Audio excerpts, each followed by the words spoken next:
It's 1994. Sony just spent the last 6 years working on a brand new games console. Most people are skeptical of it, because Sony doesn't have its own games developers or much of a history in the gaming industry. During this time, it was Sega and Nintendo who were more well known for video games consoles, with their respective Sega Genesis and SNES systems.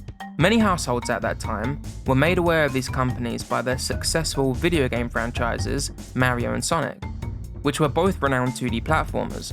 Locked in a bitter rivalry, Sonic the Hedgehog and Super Mario World were pointless to compete against due to their immense popularity. It would be hard to win an audience away from them, but luckily enough, opportunity came in the form of a new dimension: the third dimension. It was obvious that there was a growing commercial interest in 3D games, demonstrated by the successes of titles like Virtual Fighter.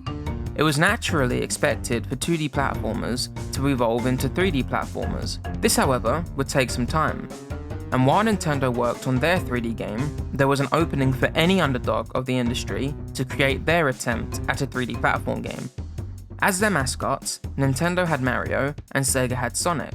The reason I'm reiterating this point is because PlayStation at that time had no official mascot, until the perfect merging of everything I've spoken about so far. Polygon Man!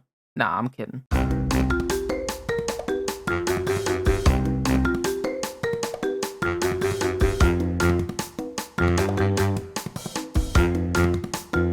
When remaking any beloved title, there's a certain balance that must be struck between the new look of a modern product and the classic charm of the original. I believe Crash Bandicoot has achieved this well, even improving on the original's intent, producing a better adaptation of the classic American cartoon character. Crashworth Cortex I, that's his real name by the way, is very expressive and interesting to look at. A lot of work has been put into his various death animations, which serves as an effective comic relief for when you frustratingly die. The vibrant graphics enhance the original art direction without creating a different identity, and the settings provide plenty of eye-catching scenery, like the glistening streams and recurring ominous tower looming in the distance. To further improve, I think bonus stages should be artistically unique instead of just recycling the same background.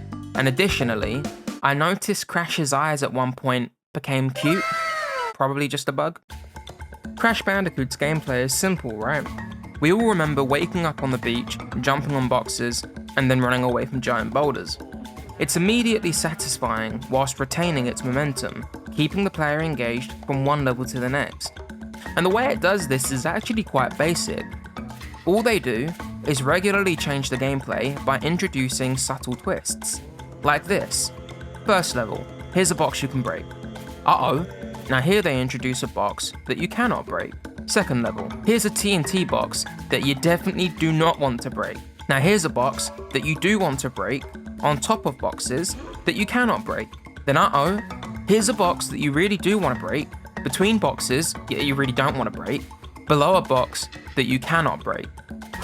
They constantly play around with the physics of this game to turn established ideas into completely unique experiences, which is a simple and yet effective way of evolving the gameplay throughout the course of Crash Bandicoot. Still, its simplicity is a facade, and a lot of thought has been put into keeping the player engaged. Tension was designed to be taught. They don't want the player to feel relaxed in this new open environment. Conceptually, they wanted the excitement of a 2D platformer to translate into a 3D space.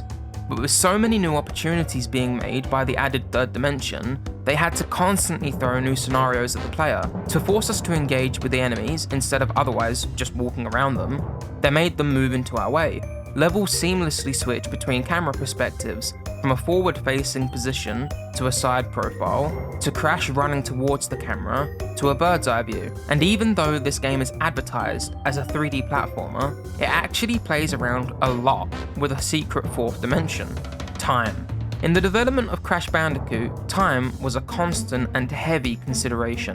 Too much time meant too little tension, and too little time would cause too much frustration. Take for example, the famous running away from a boulder level. This level limits the amount of time you have to make effective decisions by squashing Crashworth under a giant boulder. This makes for an overall more engaging experience, or the hog ride levels, which flips this concept on its head, instead pushing you along at a constant pace as you maneuver your way past an onset of obstacles. They don't always get this balance perfect, and I remember failing to complete the original game because I got too frustrated as a kid. Still, most of the game remains a well-balanced and engaging experience. At this point, not much more can really be said about this cornerstone of the gaming industry. Crash Bandicoot is an all-time classic that successfully capitalized on a demand for 3D platformers, and its remake continues to demonstrate the profound interest in this genre of video games. The Crash Bandicoot remake is a faithful reimagining of the original game that is well worth a playthrough.